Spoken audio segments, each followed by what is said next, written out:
పెళ్లి కోసమని వచ్చే బంధువులందరూ ఒక్కొక్కరుగా వస్తున్నారు. ఇక్కడ ఇంట్లో చూస్తే ఎవరి ముఖంలో ఆనందం లేదు. అప్పుడే రేపు పెళ్లికూతుర్ని చేయటం కోసమని విందు భోజనం చేయటం కోసం వంట వాళ్ళు వచ్చారు. దానిని నా మరిది చూస్తున్నారు. వంట అబ్బాయి లిస్టు అంతా చదువుతున్నాడు. ఏంటండి, ఏ ఒక్కరూ అది కావాలి ఇది కావాలని అడగటం లేదు? అంతా మౌనంగా ఉన్నారు ఎందుకని అని మా వైపు చూసి వంట అబ్బాయి అడిగాడు. హాయ్ గైస్, మరిప్పుడు వంట అబ్బాయి అక్కడ వాళ్ళ పరిస్థితి చూసి అడిగాడు కదా, తనకి వీళ్ళు ఏం సమాధానం చెప్తారు ఏంటి అనేది మనం అసంపూర్ణ వివాహ ప్రయాణం ఎపిసోడ్ నంబర్ 2 నుండి తెలుసుకుందాం. ఇక కథలోకి వెళ్దామా? ఆ వంటబ్బాయి అలా అడగగానే అంతా మౌనంగా ఎందుకు ఉన్నారు అని మా వైపు చూసి అబ్బాయి అడిగేసరికి, నేను వింటున్నా కదా అయ్యా, నాకు చెప్పు, వాళ్ళేదో పనిలో ఉన్నారులే అని నా మరిది కొంచెం కటువుగా అబ్బాయితో అన్నాడు. ఎందుకండి అంత చిరాకు పడతారు? పెళ్లి పనులు అంటే ఒత్తిడి ఉంటాయి, తప్పదు. కానీ మీరు మరీ ఇంత చిరాకు పడితే ఎలాగా మా మీద అంటూ అడిగాడు. వచ్చేపోయే వాళ్ళని నవ్వుతూ పలకరించాలి కదా అని ఆ అబ్బాయి కొంచెం సరదాగా కూడా మాట్లాడాడు. మాకు తెలుసులే అబ్బాయి, ఎవరితో ఎలా మాట్లాడాలో. ముందు నువ్వు చెప్పు, ఏమేం వంట చేస్తున్నావు రేపు అని నా మరిది కొంచెం విసురుగా ఆ అబ్బాయితోటి అడిగాడు. పొద్దున్నే వచ్చిన వాళ్ళకి జీడిపప్పు నెయ్యి వేసి ఉప్మా చేస్తున్నాం, పెసరట్టు కాంబినేషన్తో. అది నచ్చని వాళ్ళ కోసం లైట్గా ఉండటం కోసం ఇడ్లీ కూడా కొన్ని వాయిలు పెట్టేస్తాం. అల్లం చట్నీ, సాంబారు, శనగపప్పు చట్నీ, కొబ్బరి చట్నీ, కొంతమందికి బోండాలు నచ్చుతాయి కాబట్టి అవి కూడా చేస్తున్నాం. ఇక టీ కాఫీలు చెప్పాల్సిన అవసరం ఏముంది, అవి 2 సార్లు ఇస్తాం అని చెప్పాడు.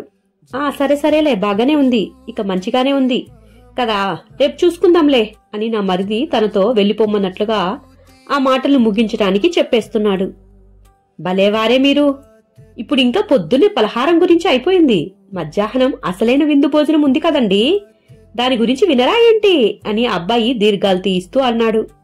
అబ్బా, ముందు మాట్లాడుకున్నవే కదా, ఇప్పుడు మరలా ఎందుకు వాటి వివరాలు, మాకు తెలుసు కదా అని నా మరిది గారు మనసులో ఉన్న కంగారుని బయటికి చూపించలేక తడబడిపోతున్నారు.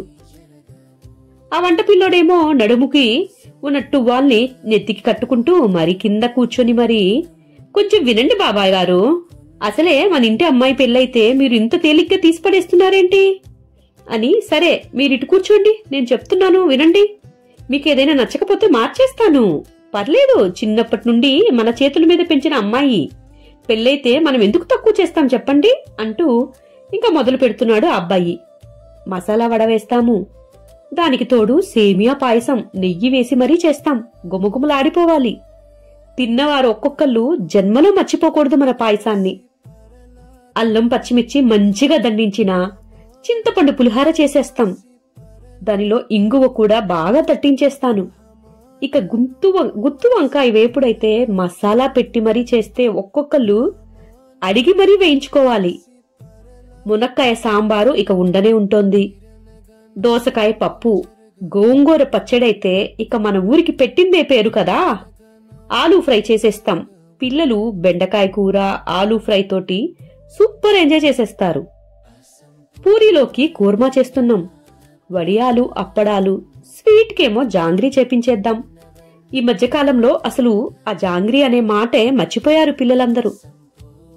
ఇక లడ్డు ఎటు అన్నమయ్య లడ్డు ఉంటూనే ఉంటుంది, మంచి వెన్నతోటి కాచిన గుమగుమలాడే నెయ్యి కూడా ఉంది. చివరిగా మంచి ఐస్ క్రీమ్ తో పాటు కాలా జామున్ కూడా పెట్టేద్దాం. ఇవన్నీ మన మధ్యాహ్న భోజనంలో రకాలు. ఇంకా మీకు ఏమైనా కావాలా చెప్పండి అయ్యగారు, మొహమాటం లేకుండా చేసి పెడతాం అని అంటున్నాడు ఆ అబ్బాయి మా ఆయన వైపు కూడా చూస్తూ. మా మరిది తల కొట్టుకుంటూ, అరే చాలురా నాయనా, ఇవి చాలు, ఇక కావాలంటే సాయంత్రానికి చూసుకోవచ్చు, అయినా కూడా మేము రేపొద్దున్నే చెప్తాము, మీరు అయితే ఏమీ కంగారు పడాల్సిన అవసరం లేదు, ఇక వెళ్ళిరా అని నా మరిది పైకి లేచి తన భుజం మీద ఉన్న టవల్ని విదిలించాడు. అప్పుడే అటుగా సరుకులన్నీ దించుతున్న ఆ అబ్బాయి నాన్న అక్కడికి వచ్చి, ఏంటండి మీ వ్యవహారం, ఇందాకటి నుండి చూస్తున్నా, నా కొడుకేమో మీకు ఎంతో వినయంగా రేపటి భోజనాల గురించి వివరంగా చెప్తూ ఉంటే మీరేమో చిరాకు పరాకులు మా అబ్బాయి మీద చూపిస్తున్నారు. అసలు ప్రతి పెళ్లి వాళ్ళు కూర్చోబెట్టుకుని మరీ మమ్మల్ని అడుగుతూ ఉంటారు, ఏం చేస్తారు, అది చేస్తారా, ఇది చేస్తారా అని. మాకు చిరాకు వస్తుంది. ఎందుకంటే మా పనులు మాకుంటాయి, వాళ్ళకి ఇవన్నీ ఎక్కడ చెప్తాము అని. కానీ ఇది మనింటి పెళ్లి కాబట్టి మా అబ్బాయి ఇంత వైనంగా మీకు కూర్చొని మరీ చెప్తున్నాడు. ఎంత మేం వంట వాళ్ళమైనా మాకు కూడా కొంచెం పరువు మర్యాద ఉంటది కదండి. మేమేమీ అడుక్కోటానికి రాలేదు కదా మీ ఇంటికి అని అతను కోపంతో అరిచేశాడు మా మరిది మీద. అసలే మాకు కంగారుతో అల్లాడిపోతున్నాం. నా ఇంటి బిడ్డ పెళ్లి ఏమైపోతుందో, ఆ పెళ్లి కొడుకు ఎక్కడికి వెళ్లిపోయాడో, ఎందుకు ఫోన్ చేయలేదు అనేది. ఇక ఇప్పుడు ఈయన ఎలా నచ్చ చెప్పాలి ఇతనికి అని మాకు అర్థం కాలేదు. ఓరి దేవుడా, ఏంటిది ఒకదాని మీద ఒకటి మా నెత్తి మీద పడుతున్నాయి అనుకుంటూ నేను కంగారుగా బయటికి వచ్చి అక్కడ నిలబడ్డాను. వంట అతను, మీరైనా చెప్పండమ్మా, మీ మరిది గారు చెప్పేది ఏదైనా మర్యాదగా ఉందా అని అన్నాడు నా వైపు చూస్తూ. ఊరుకోండి బాబాయ్, మీరు కూడా మరీను, మా మరిది గారి సంగతి మీకు తెలీదా ఏంటి? తన మాట కటువే కాని తన మనసు చాలా మంచిది. తను ఎందుకు ఎదుటివారిని కించపరుస్తాడు చెప్పండి? మీ అబ్బాయితో మా పిల్లలు చిన్నప్పటి నుంచి ఆడుకుంటూనే ఉన్నారు కదా.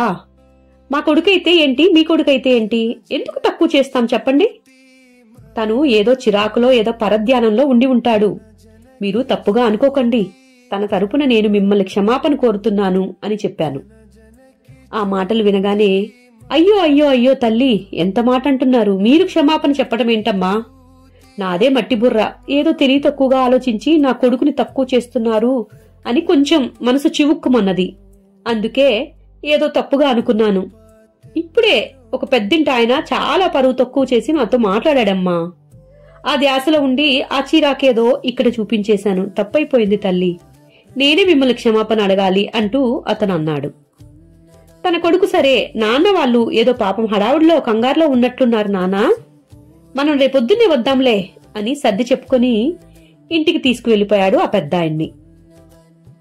అలా ఆ వంట వాళ్ళు ఇద్దరు బయటికి వెళ్ళిపోగానే అందరం ఒక క్షణం ఊపిరి పీల్చుకొని, ఏమైంది, ఏమైనా నా పెళ్లి కొడుకు సంగతి తెలిసిందా, ఎవరైనా ఫోన్ చేశారా అని ఒకరికొకరు మాట్లాడుకుంటున్నారు.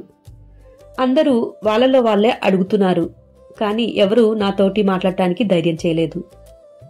నా కూతురు అన్నం తినిందో లేదో కూడా మేము గ్రహించుకోనేలేదు. తను వెళ్లి మంచం మీద పడుకొని ఉంది. మా బావగారు మరిదిగారు వచ్చిన బంధువులకి భోజనాల సంగతులు పడకలు ఏర్పాటు చేసేశారు. నా బిడ్డ మనసు నాకు అర్థమవుతోంది. తన కళ్ళ నిండా కన్నీరు కారుతోంది. నేను ఏమీ తెలియనట్టు పక్కనే మెట్ల మీద కూర్చొని ఉన్నాను. తను దేవుడికి మొక్కుతోంది. నాకు ఏమి కావాలో ఏమి వద్దో మీకే తెలుసు. ఏది జరిగినా నా మంచి కోసమే చేస్తాడు కదా అమ్మా దేవుడు. ఎటువంటి చెడ్డ పేరు మీకు రాకుండా ఉండాలి, అది ఒక్కటే చెయ్యమని దేవుని నువ్వు కూడా అడుగమ్మా అని నా కూతురు నాతో అన్నది. నా కళ్ళల్లో కన్నీరు బయటికి రాకుండా లోపలే దాచేసుకున్నాను ఎప్పటిలాగా. నా బిడ్డ రోదిస్తున్నట్లు నాకు తెలుస్తోంది. తన మనసులో విలపిస్తోంది, నాకేం జరిగినా మీ ఇంటి పేరు ఎక్కడ చెడిపోకూడదు అని. తను నా బిడ్డ కదా, అలాగే ఆలోచిస్తుంది. నా మాటలతోటి నా ఒడిలో అన్నీ వింటూ పెరిగిన బిడ్డ ఇంటి గురించి కాకుండా తన గురించి ఎందుకు ఆలోచించుకుంటుంది? నా బిడ్డ నిండు జీవితం ఏమైపోతుందో అని మేం బాధపడుతుంటే, ఈ ప్రయాణం, ఈ అసంపూర్ణ వివాహ ప్రయాణం ఎక్కడ దాకా దారితీస్తుంది? ఈ పెళ్లి ఆగిపోతే మా పరువు ఏమవుతుందో అనుకుని నా బిడ్డ మా కోసం ఇప్పుడు కూడా ఆలోచిస్తుంది. ఇంత అర్థం చేసుకున్న వరాల తల్లి మాకు పుట్టినందుకు మేము ఏ జన్మలో ఏమి పుణ్యం చేసుకున్నామో అని మనసులో అనుకున్నాను. ఆ మాటలను మా ఆయన కూడా విని ఏమీ విననట్లు గంభీరంగా లోపలికి వెళ్లిపోయాడు. మా తోడికోడళ్ళు మరిది బావగారు కూడా ఏమి చేయాలో అర్థం కాక వాళ్ళు బాధపడుతూ కూర్చుంటే నా బిడ్డ ఇంకా ఎక్కువ బాధపడుతుంది అనుకుని, సరే సరే ఏదైతే అదవుతుంది, అందరూ వెళ్లి నిద్రపోండి, రేపొద్దున్నే ఏ సంగతి ఆలోచిద్దాం అనుకుని సర్ది చెప్పారు మా బావగారు. మేము కూడా ఇక ఏం చేసేది అర్థం కాక అలాగే బాధపడుతూ పడుకున్నాం. ఎవ్వరి కంటికి ఎప్పుడు నిద్ర పట్టిందో కూడా తెలియలేదు. అందరూ మంచాల మీద పడుకున్నామే కాని కునుకైతే పట్టలేదు. ఏదో మనసులో గుచ్చుకుంటున్నట్లు భావన. రేపొద్దున ఎటువంటి వాత వినాల్సి వస్తుంది ఏంటి, అసలు ఆ అబ్బాయి ఎక్కడికి వెళ్లి ఉంటాడు, ఏమైపోయి ఉంటది, ఎందుకు ఈ క్షణంలో మాకు ఇలాంటి పరిస్థితి దేవుడా అనుకున్నాము. అలా రేపొద్దున నిద్ర లేచేసరికి ఏ వార్త వినవలసి వస్తుందో అనుకుంటూ కళ్ళు మూసుకున్నాము. హాయ్ గైస్, ఇప్పటితోటి ఈ ఎపిసోడ్ అయిపోయింది. ఈ 2వ ఎపిసోడ్ మీకు నచ్చిందని అనుకుంటున్నాను. చెప్పాను కదా, ఈ కథ పూర్తిగా ఈరోజు నేను తప్పకుండా అన్ని ఎపిసోడ్స్ ఒకదాని తర్వాత ఒకటి విచ్చేస్తాను. మిమ్మల్ని వెయిట్ చేయనివ్వను అనుకుంటున్నాను. కొంచెం జలుబు ఉండటం వలన మధ్య మధ్యలో బ్రేక్స్ వస్తుంది. తప్పుగా అనుకోకండి వాయిస్ క్లారిటీ లేకపోతే. ఇకపోతే ఇప్పుడు దాకా నాకు సపోర్ట్ చేస్తున్న మీ అందరికీ చాలా చాలా థ్యాంక్ యూ వెరీ మచ్. ఇక మీదట కూడా నా ఛానల్ని సపోర్ట్ చేసి తప్పకుండా ఈ స్టోరీ విన్నాక కామెంట్ అయితే పెట్టండి ఎలా ఉందో. నెక్స్ట్ ఎపిసోడ్ కోసం ఎదురు చూస్తూ ఉంటారు కదా. మళ్ళీ తిరిగి కలుద్దాం. ఉంటాను. బాయ్.